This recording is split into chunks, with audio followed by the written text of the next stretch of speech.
Hello, and welcome back, guys. I'm glad that you can make it. I'm glad actually I can make it, considering all this hardware stuff.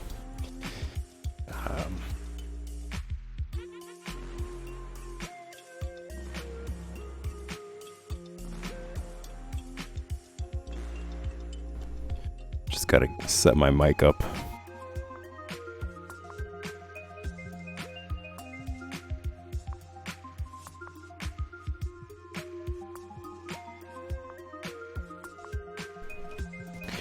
Yeah, it was a journey. I managed to get it all fixed in a good amount of time, actually, and did some work on improving actually the stream a bit so that it doesn't take up as much of the computer. So in some ways, it was a blessing in disguise. You know, I was able to actually improve things and make it function a lot smoother. Yeah, I'm glad it worked out.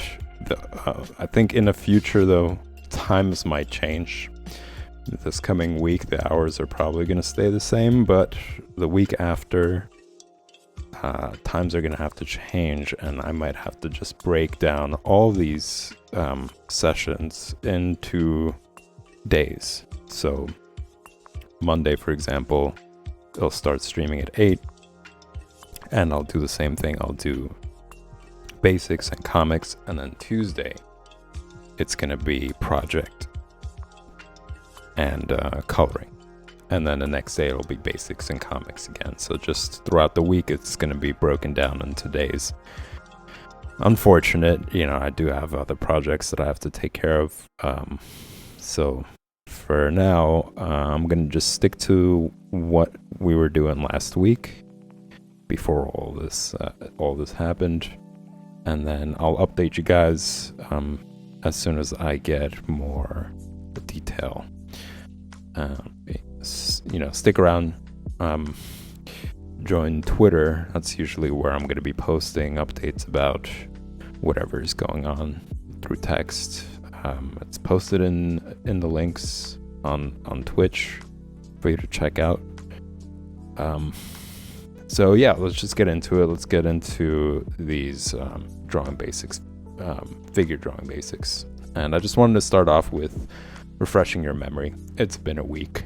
I'm sure you guys, or some of you guys, don't remember all the things that we went over, and it's generally a good place to start, even if we discussed this yesterday. It's a good like mental checklist to get yourself going, kind of, and remember like what are the important things to keep in mind as you're drawing. So to start off, the very first thing to keep in mind, right, if you guys are practicing with me as we're doing this, if you're just drawing and you have the stream going on at the same time, the very first thing to keep in mind is to draw lightly. You want to have that as a habit. You don't want to start off with bad habits. You don't want to start pressing really hard on a paper and then having to work that out of your system because you didn't pay attention to it and you made it into a habit. So very first thing, sketch lightly. Second thing, sketch out everything that you're supposed to in like its most basic form. So just stick figure, big shapes, or whatever shapes that you need to get it to give your drawing structure and to make sure that it fits on the page. So those are the two very first things to keep in mind.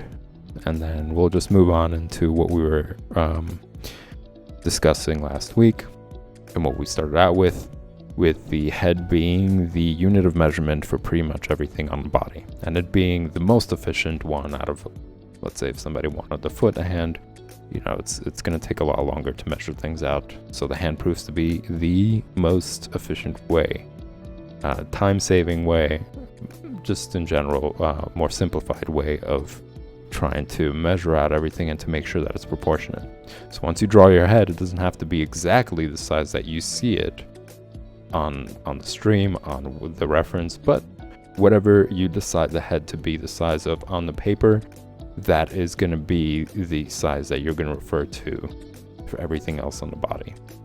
So over here, as you can see, we established the size of the head, and we are using it as a unit of measurement to figure out the width of the body. So 2 heads going across, 2 heads going down, that makes the entire torso. 3 heads going across if you include the arms and shoulders. As you can see, it fits in pretty well. And still 2 heads going down for the length of the torso. And over here we got, let's just go over this real quick. We got the head, and the foot is about the same size as the head. And toes kind of poking out a little bit off the line, off the top of the head. The hand is about 3/4 the size of the head of the foot. Then we got the leg here, which is 2 heads going down lengthwise, 1 head going across widthwise. And as you can see, the width, the widest point at the top of the leg is the width of the head. But as you go down, it tapers off. It tapers off towards the knee. And that's kind of similar to how the head is as well, right? It starts out really wide at the top, tapers off towards the bottom. Except on the head, it's towards the center. On the leg, it's depending on which one you're drawing. The left or the right, it tapers off towards the opposite side. So then we're going to go into the bottom part of the leg from the knee down to like 3/4 of, or maybe even half of the foot.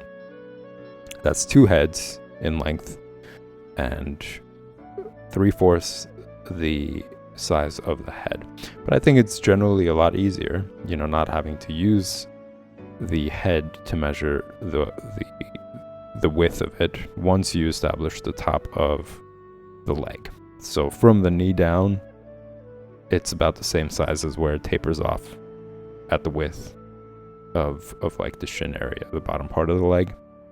And then it tapers off further down towards the foot. And that's an important detail to remember. You don't want to have stubby feet. You don't want to have like tree trunks for legs. You want to give it this this variation. You want to make sure that you include the stuff so that it looks anatomically correct. So make sure you taper it towards the ankle. And then from the ankle, it's the same idea. The foot kind of fits into like a puzzle piece. It fits into the tapered part of the bottom.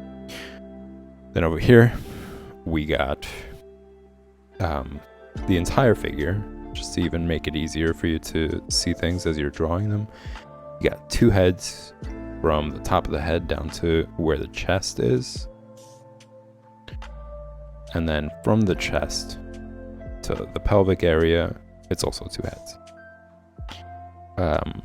The pelvic area is 1 head in terms of height, and 1.5 heads in terms of width.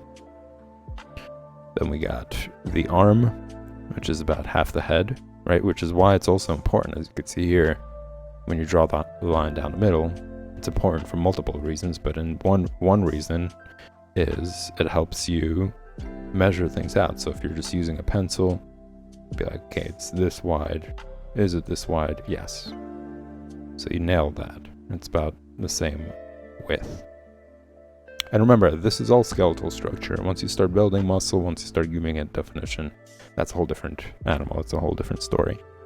For now, we're just trying to make sure that the skeletal structure, the foundation of the building, if you want to talk about architecture, is sturdy, that it makes sense, so that once you start laying on the bricks, it doesn't look like it's going to topple over. It's not going to be a shaky foundation. So it's the same idea as this. You're making sure that the foundation is strong, that it makes sense, and then from there you could maybe exaggerate things, add the muscles, make it bigger, or whatever it is. But this helps you, build a strong foundation. So, right, going back to this, half the head is the width of the arm, and it's about 1 head in terms of height.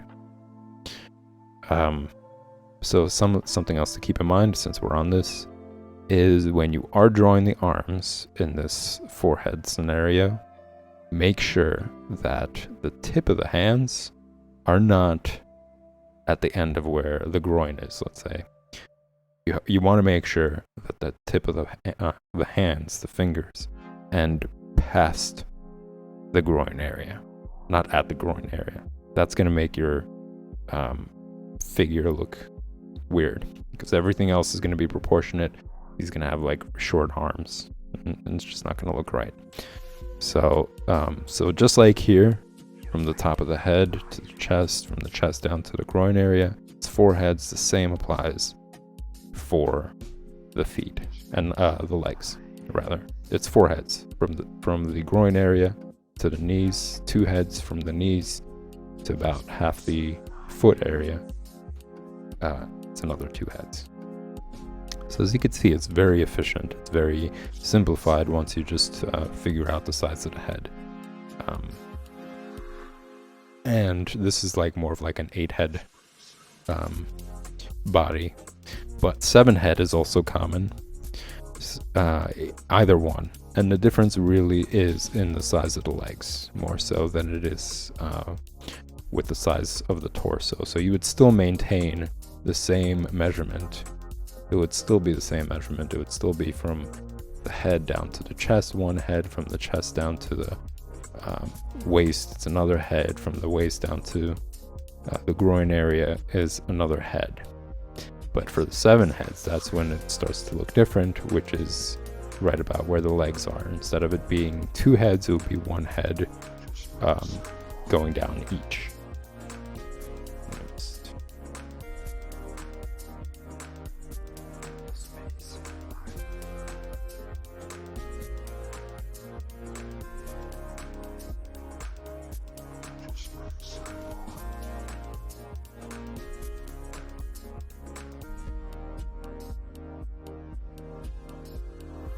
It will be like 1 head from the groin area to the knees, and then from the knees down to the feet, like even more past where they are over here, it would be another head.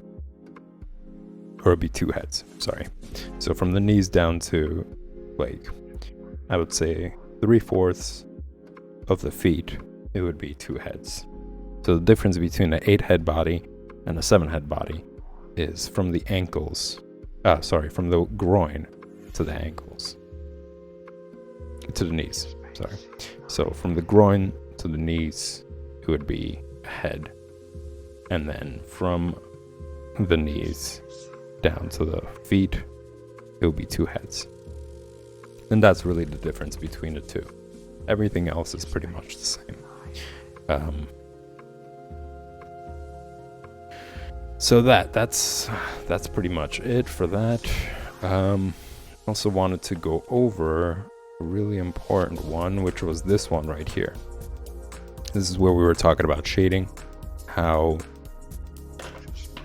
you get yourself something small like this. It doesn't have to be exactly this brand, but I did find a paper to be really pleasant to draw on. Something small like this, carry it around with you. It's soft cover, you can put it in your pocket. You could practice these shading techniques, and there's multiple benefits to it. If you don't, let's say you don't want to jump into shading yet, you just want to do more of like solid work, you know, nothing too advanced. It's still great to practice this shading to grow better control over the pencil. You know, you're gonna, you know, when we were talking about what are the things to keep in mind, keeping it light, right? And this is a perfect way for you to be able to control that, to develop that ability and to memorize it even better. Every day you sit down, you do these like gradations. It's easy, it's fun, it's simple. You don't have to do much, but it comes with a lot of benefits. So you just sit there, you start out light as you can. Gradually you want to get heavier and heavier, and then press more and more. And as you could see here, it's written, what are the 3 things to do when you're doing it? Highlights, midtones, shadows. Highlights, midtones, shadows.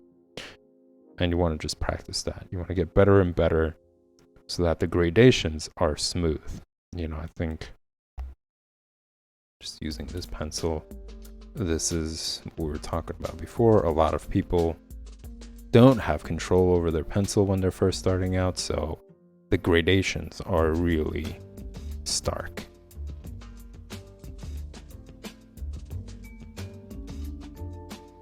You notice you could see when it transitions from highlights to midtones to shadows. And this is something that a lot of beginners do, because again, they just haven't practiced it. They haven't really gotten their hand used to being able to control the pencil in such sensitive in a sensitive process. So practice. You'll start maybe like this, where the shadows, the highlights, midtones and shadows are stark, but the more you practice it, the better you get at it, and it becomes more of a smoother transition from light to shadow. So yeah, just do that, practice it. You can even start out, if you get too bored, you know, you could start out by doing it on a circle. Start out with like really light shadow, the highlights, so very light.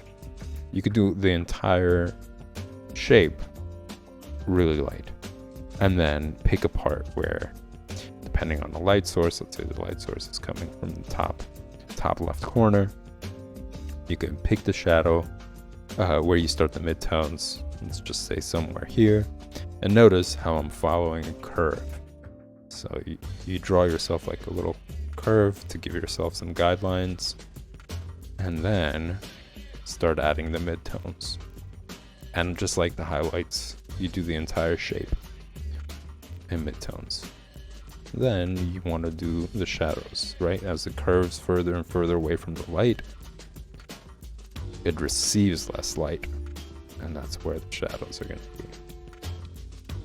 Now you could maybe see a little bit how it transitions from highlight, midtones, and shadows, and this is good for beginners. That's okay. You just go back and you try to blend it in more. Blend it in as much as you can so that the transition is a lot less noticeable. The same thing from the midtones to the shadows. Just go back and give it a little bit more blending. And this is another great technique. It's a great technique to have more control over the pencil. I'm gonna go over the shadows more, and as you can see, it's in layers. So similar to like painting, you're doing it in layers, even though it's pencil, you get the best results. And then eventually you won't even have to. You gain so much control over the pencil that these gradations just come out naturally. You don't even have to go over or do this whole process of doing highlights, then midtones, then shadows. Over here, we were just talking about real quick how the cylinder shape is the most important shape that you can learn. And these are just various examples of, and bring your attention to how much of the body is really consistent of the cylinder shape. From the torso being a giant cup, let's just say it to simplify it, for you to see it, from the waist being like a mid-sized cup or like a small little jar, if you want to simplify it even more. And the legs, the arms, the neck, pretty much everything on the body starts off with a cylinder shape. So you could see how important it is to practice that. And these were just examples of how quickly you could draw the cylinder shape.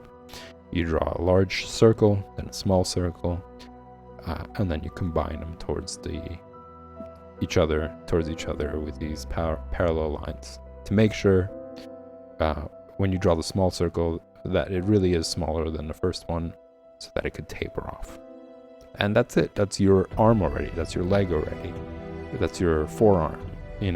Once you learn this, once you draw it over and over again, it becomes so much more, so much less, let's just say, intimidating to draw the figure, to draw the body. And over here, you could see how you could do the same thing with the cylinder shape. Notice how instead of it curving towards the bottom of some way, it is the side.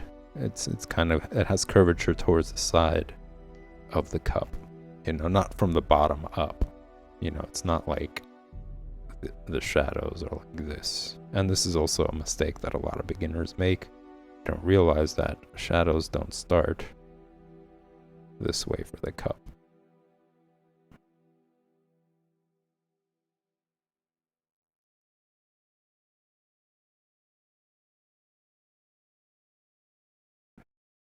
You'll hardly ever see a cup with this sort of shading. That's more of like if it's filled with something and it's see-through, and you could see through what the liquid is like or something, let's just say, or even a solid one. And you could just study it yourself. You have a lamp, get a lamp, desk lamp, whether it's bright in your apartment or not. It's a very useful tool. Get yourself like one of those swivel lamps and put these basic objects in the light and just look at how the shadows form around it. Does it start from the bottom up? That's a great way to also understand how things are objectively, not subjectively. Like, there are things that are objective in drawing, and there are things that are subjective. And how the light hits an object is an objective thing. That really is something that you could see any object that you put in front of the light and maneuver the light, that it's going to be pretty much consistent on how the light forms around the shape. So that's pretty much, that kind of catches things up. We did the head as well. We did the movement, the curvature of the body.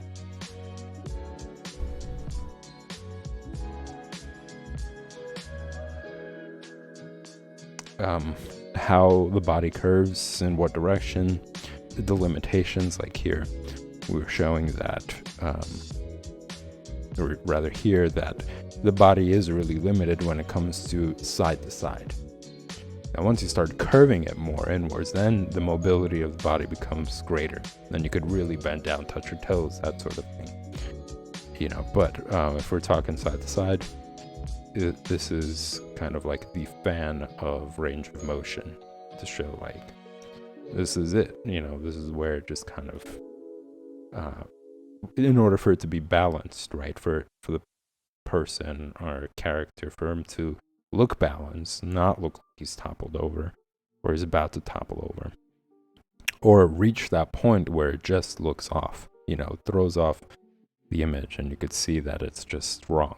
It's kind of like in movies when the difference between a good actor and a bad actor is like, a good actor, you won't realize you're watching a movie.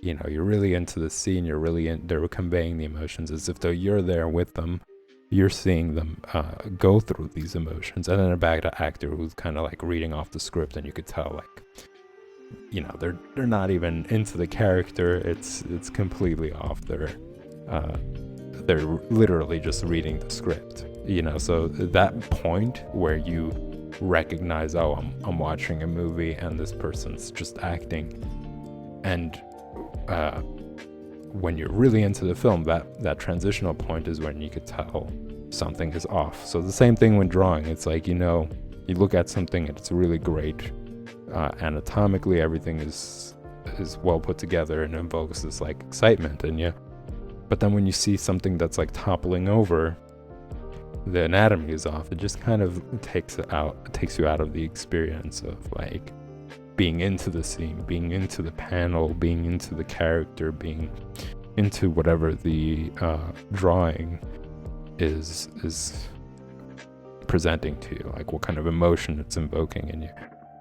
So that's what you want to avoid. You want to avoid drawing and having those transitional periods be really loud. It can't be perfect, of course, but you could strive for it. That's always great, and you learn from that, you get better. So this range of motion is kind of that. If it's all the way bent to the side, you're like, that's not, no human can do that.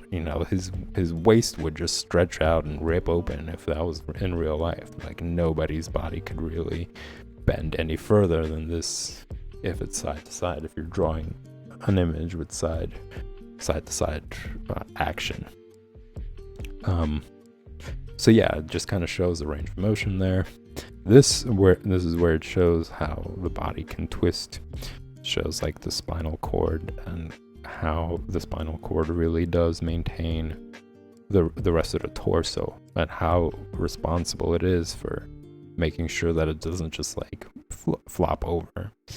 And it's bendy, so just keeping that in mind kind of mentally helps you visualize the limitations of how far like the body can twist.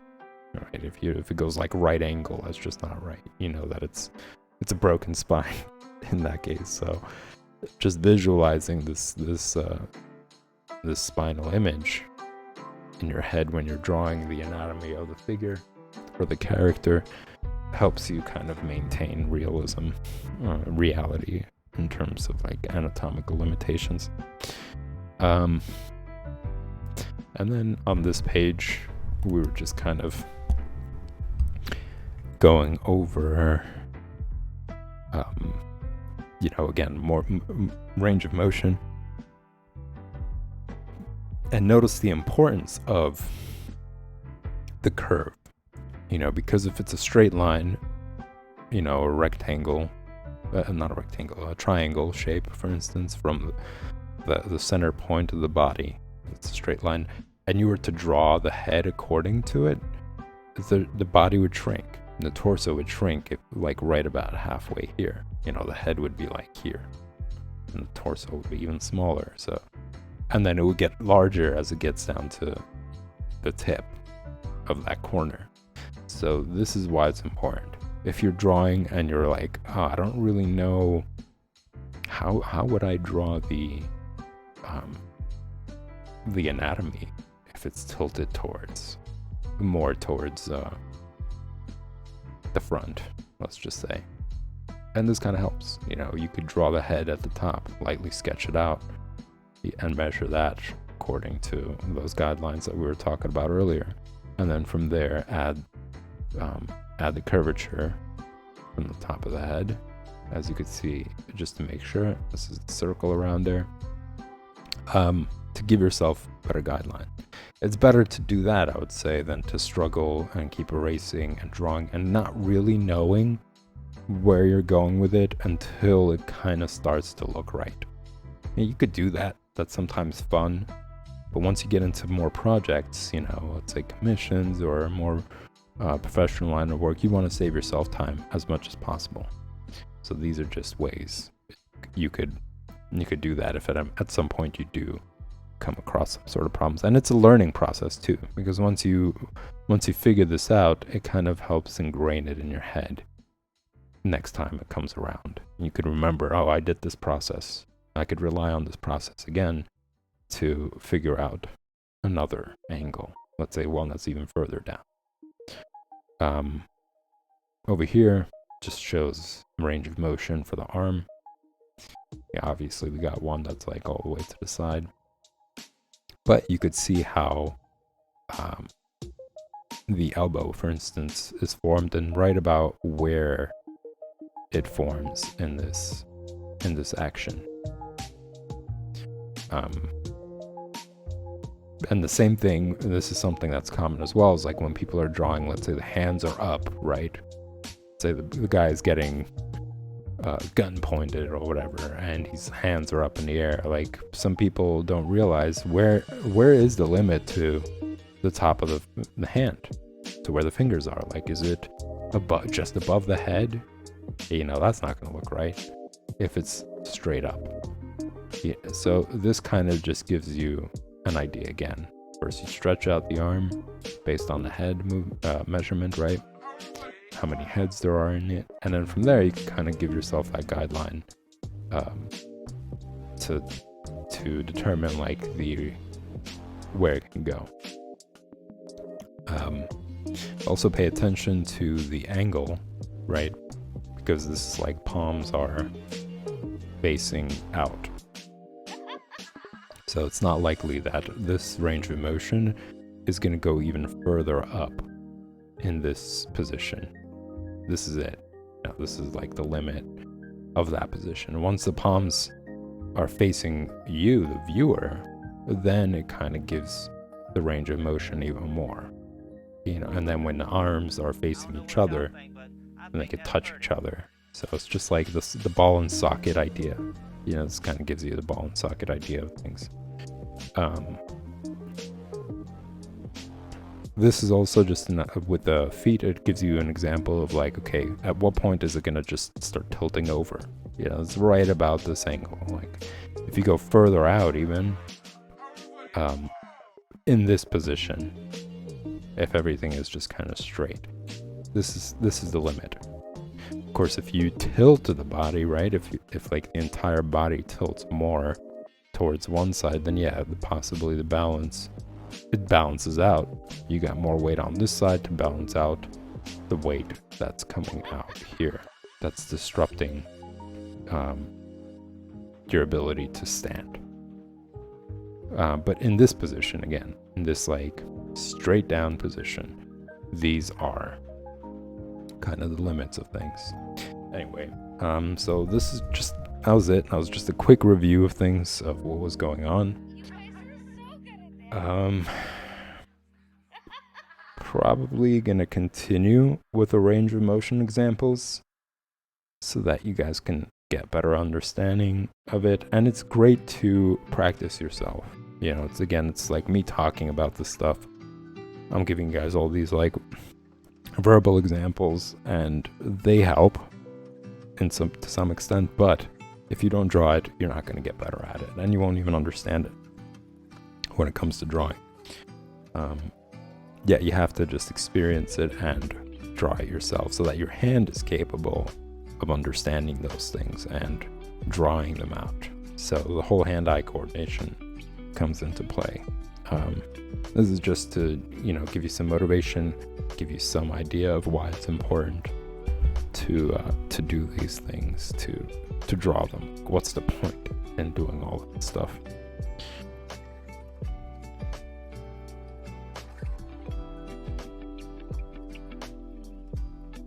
Alright, so with that said, we're gonna do another range of motion. Starting off with the head.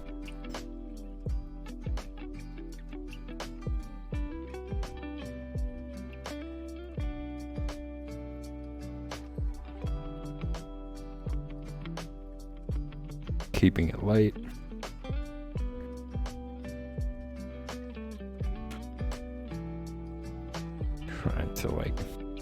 Trying not to also waste space on the paper, but don't want it to be crunched.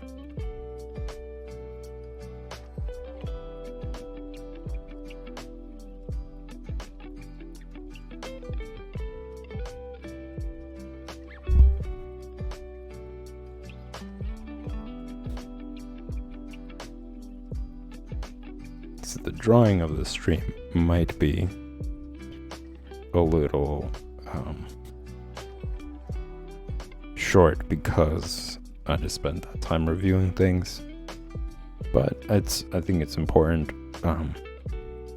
to do that even for yourself, to every day, despite, I just learned this yesterday, to refresh your memory, because not everybody remembers everything in one take. So it's good to refresh that memory, because those are the most important principles when it comes to drawing. When you're first starting out drawing the figure. I'm gonna draw the circle again. Just past the hips.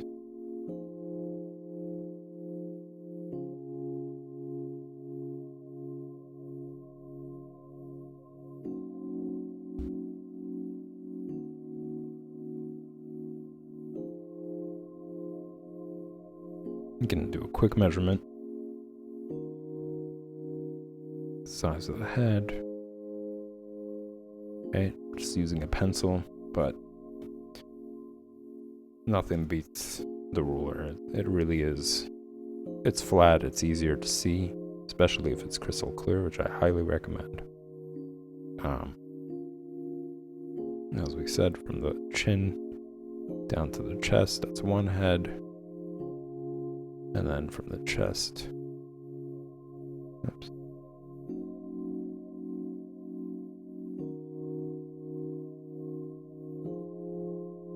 Yeah, it's right about to where the waist is. So we got that right. Then we got the hips. And notice in profile that it doesn't go straight down the hip area to where the groin is. It curves inwards. And we got the butt over here, the leg.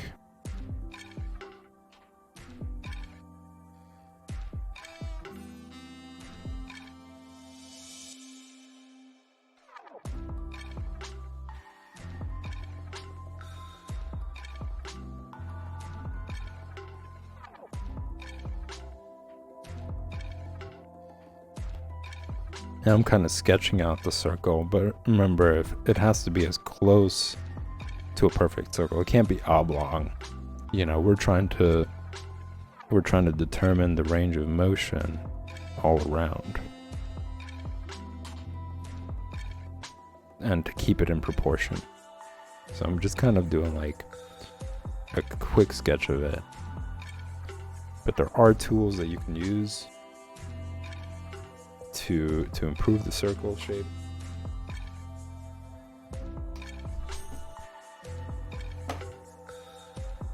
For example, that whole pack of rulers came with something like this, so you really get an idea of there's a guideline that shows you kind of. And then other ones are, of course, there are rulers that already have circles in them. And you could just follow that guideline. But you want to make sure that it's not oblong.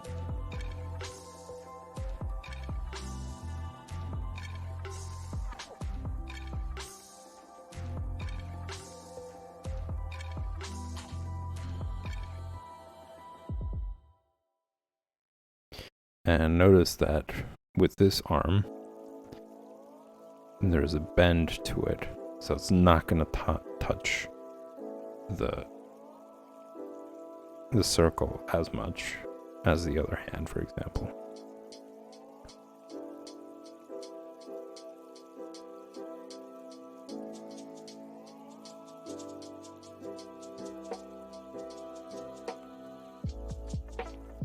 Now again, the importance of the straight line going down, so that you make sure it doesn't topple over. It doesn't look like he's like leaning way too much towards the front or leaning way too much towards the back.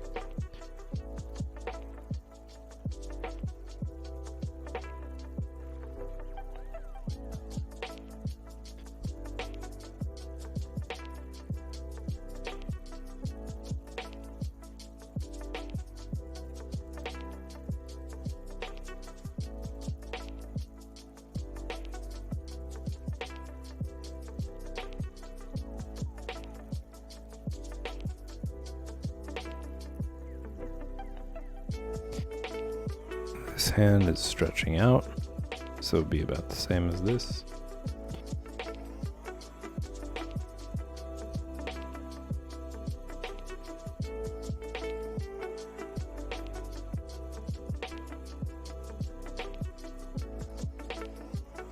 And sometimes, you know, even though it might be harder to explain, you understand it better when you start drawing from your imagination.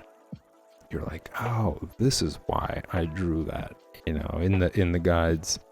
Like, this is why it's beneficial to have it drawn out like this. You begin to understand all these principles even more so once you actually start practicing them.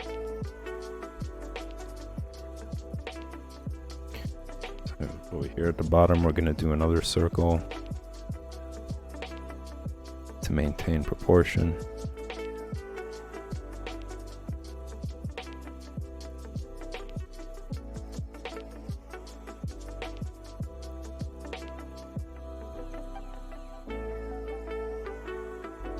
Just helps to make sure you don't draw too short or too long. You know, even though the circles might not be exact, you could see how if you draw them out,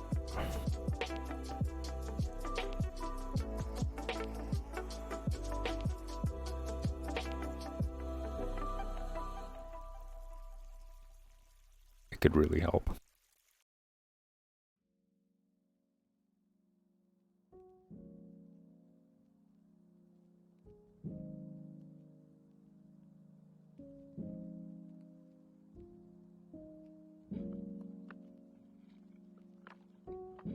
Technically, your leg could do this if you're standing straight, if your body is in a correct balancing position.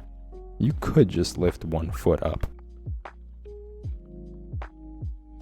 and bring it like all the way back. But you'll notice also range of motion limits. You know, you're not going to be able to do it all the way to your butt, for example. That's not realistic. You know, that's something that would require your hand to go back and like pull your toes even more towards your butt, you know. But on its own, this is the limit. This is the limit of the range of motion for your leg.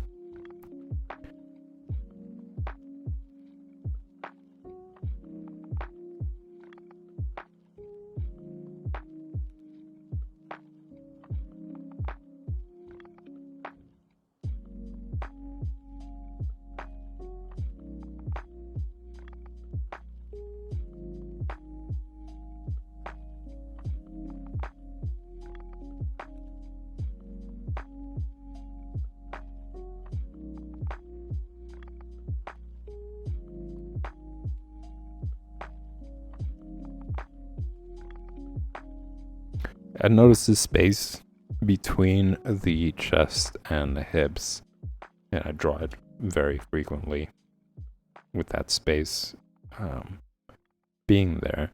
That's just to indicate this is where a lot of the muscles and ligaments connecting those two are in place. And you could feel that even on your own body. Like if you were to feel and see like, oh, where there are no bones in that area. The next bone is your spine, basically, your back. But in between that, it's all just muscle holding it up. It's all just muscle holding up the sides, at the front where your stomach is, and most, like, I don't know, I might say like half of your back is also just muscles, just holding it in place. And as you could see in this example, it's a perfect example of that, because your spine is right there. It's connected to everything else, but everything in between it is muscle. The ribs are the closest bone to the hip area.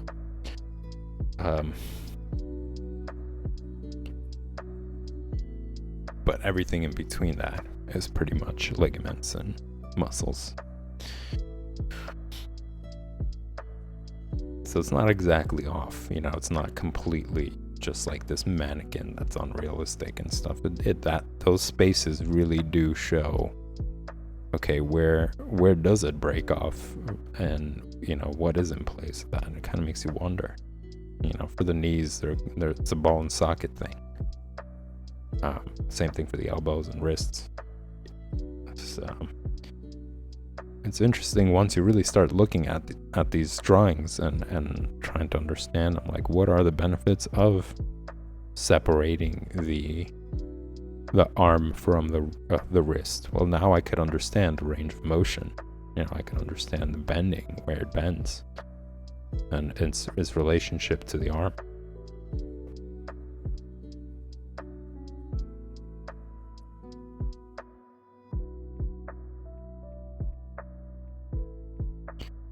Okay, moving on to another range of motion.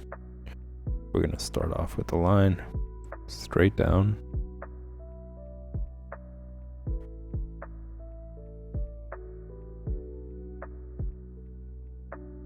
Establish the head size.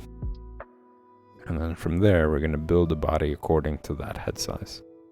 So even if you're looking at a reference, even though it's great to try and challenge yourself to draw exactly the same size as the reference, it's a great challenge. It's absolutely fantastic. You will develop better hand-eye coordination and syncing between your eye and your hand. It's essentially hand-eye coordination. But just to give you like another perspective on it, it's syncing what you see to the action of your hand. So at the beginning, when you're a beginner, there's a disconnect. You're looking at a hand, you're trying to draw one, but you're drawing popsicle sticks. That's because your hand isn't synced up to your eye. What your eye is seeing isn't being translated well into your hand. And that has something to do with muscle memory. It's like we were saying before, it's like exercise or going to the gym. You're not going to go into the gym, lift the heaviest object there and expect to do like 10 reps, or whatnot. Your muscles aren't used to that. So despite you wanting to lift that much, despite you wanting to challenge yourself to lift that much, your muscles are just not going to work that way. You have to gradually build your ability to do that. And that comes with little by little, doing it over and over and over again, increasing the difficulty. Same thing with drawing. Little by little, you start out with more simple forms, more simple objects to draw, and then little by little challenge yourself to do something more complicated. So you go to the gym, you pick up light weights, and then you say, okay, I'm going to try to do like 2 reps of a heavier weight. Same idea. And then eventually you could do 3 reps, you could do 4 reps, and just build that ability. So it's the same thing for hand-eye coordination. You might want to draw more detail, but you just can't do it yet. And you just have to practice to get to that point where it's not even a problem anymore. And you could bring up another challenge, a new challenge. Something more complicated to draw with more detail and see if you could get down all that detail as close to as it is as possible. But with all these references that you've already ingrained that you don't have to remember. Or like in that example of tying your shoe, you have to first remember all those methods, and now you don't think about it anymore. It just comes to you automatically. Just pointing out how interesting it is that it's this learning process that really is applicable to so many things. Whether it's gym, chess, reading, playing music, drawing.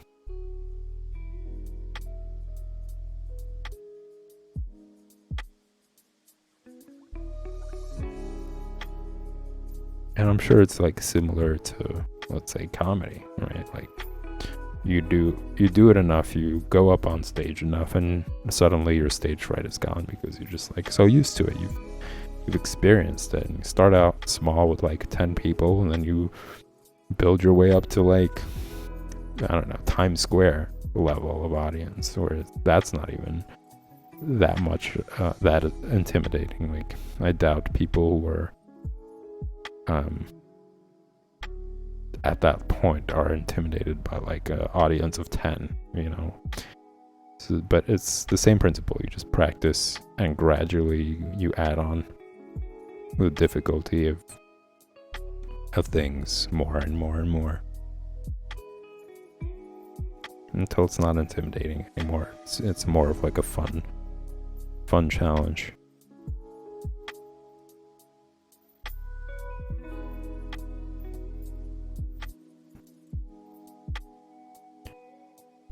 And as I mentioned before, I don't believe in comparing yourself to others. I think it's incredibly toxic.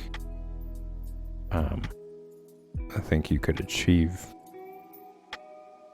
greatness or accomplishment in your desires or in your goals by challenging yourself. Like you are your best opponent. I don't think you just need an opponent. That's the whole thing. I don't think that mindset belongs in the art field at all, whatsoever. I think that inspiration and what art is really about is like uniting people, having them understand how much in common we all have, as opposed to like, I'm better than you. I do much more than you, or whatever it is that people start tooting around. Like, I don't think those values, honestly, I don't think they belong anywhere. But if we're talking about art, I'm gonna say for sure it definitely does not belong in the art field.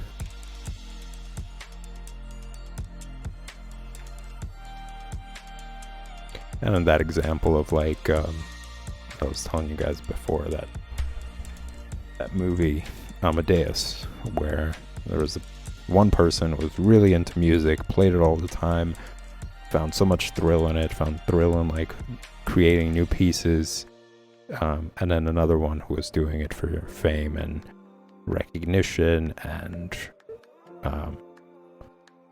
being one of the best and the only and the greatest, and Salieri, and then he became incredibly jealous because he was operating in that mode of like, oh, I'm better than, here's this guy, and he's like, he doesn't know anything about anything. He's just this prodigy, and he's able to do this stuff while I was working my entire life doing it. Like that story of like, that jealousy story where they're just like, I need to be better than people in order to make my work valid. And it ate him up alive. He spent so much time hating this guy that he didn't produce as much music, and he didn't come up with things that really expressed his points of views and or his feelings or emotions or what he's going through. It was just focused so much on trying to like outdo this guy that his work suffered, even though he was great, because he was operating in that mode. He didn't produce as much great work as Amadeus. And if you guys haven't seen it, it's a great movie. Robert Downey Jr. plays Amadeus, Wolfgang Amadeus. And it's just such a great example of how toxic that mindset is, especially in the art field. But yeah, just going back to the idea that, you know, challenging yourself and telling yourself, well, today I did this much, tomorrow I'm going to do a little more. I was able to accomplish this much today. Tomorrow I'll take it up a notch even more. And little by little, before you know it, you could lift up 200 pounds. If you stick to it. Or you'll play that symphony that you really wanted to learn, or you'll understand scales better when it comes to playing music.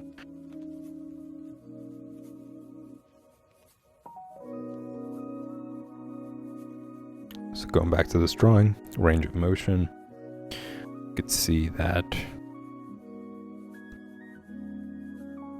you just have to try these out yourself.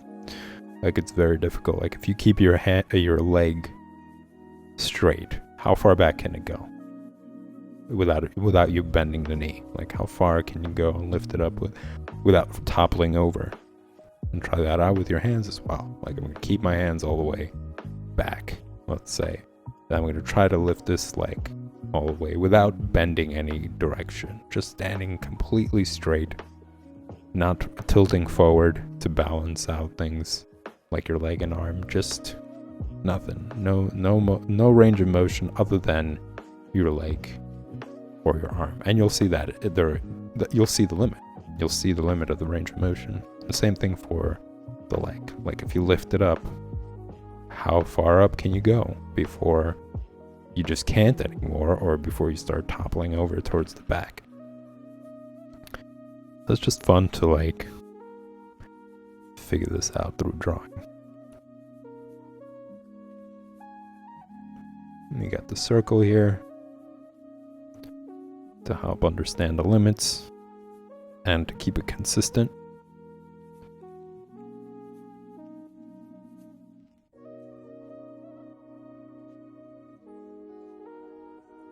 Just gonna draw it for the legs. Seems to come up to like where the chin is, I guess, for it to be a perfect circle or close to a perfect circle. And then another circle for the arm.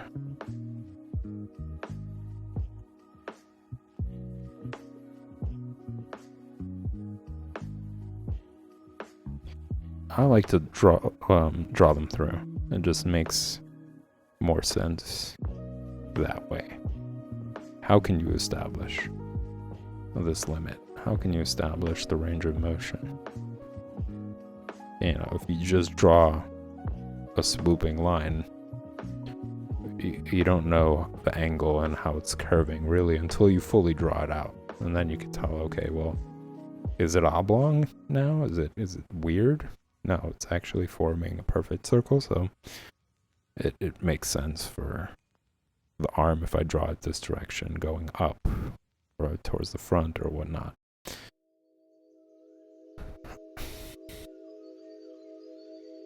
And just to show, this is the straight line dividing everything and maintaining balance of the entire body.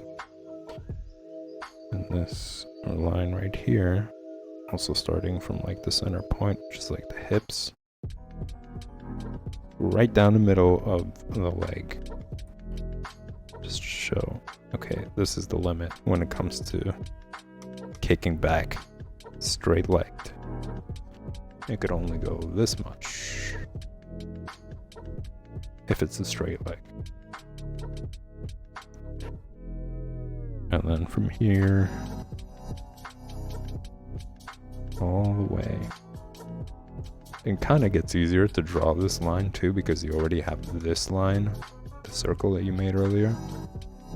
You just have to make sure that the space in between this line and this line is consistent. The width is consistent all the way around. So you don't even need a ruler.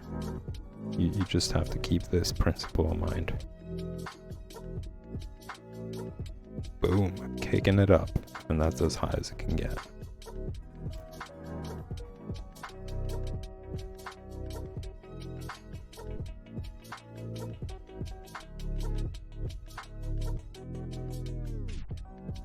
So I'm gonna end it here, guys. I went over.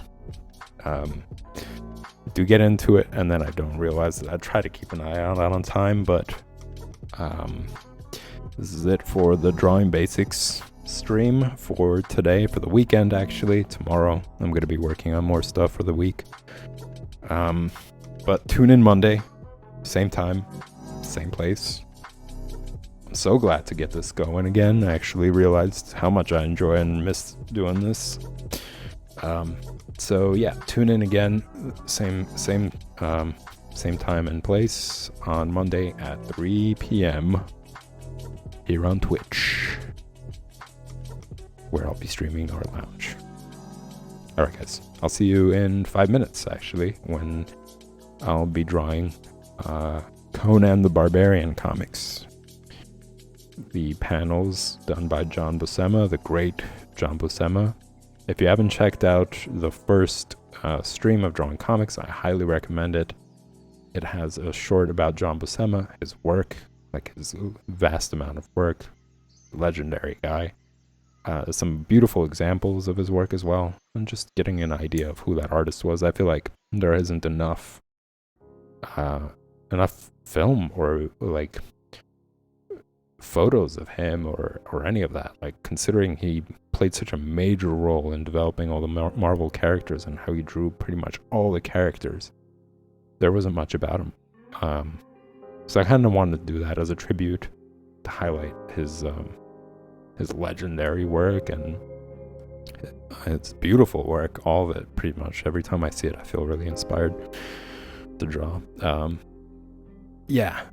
Check that one out. It's also on my YouTube channel, Art Lounge YouTube channel. It's also posted in the links.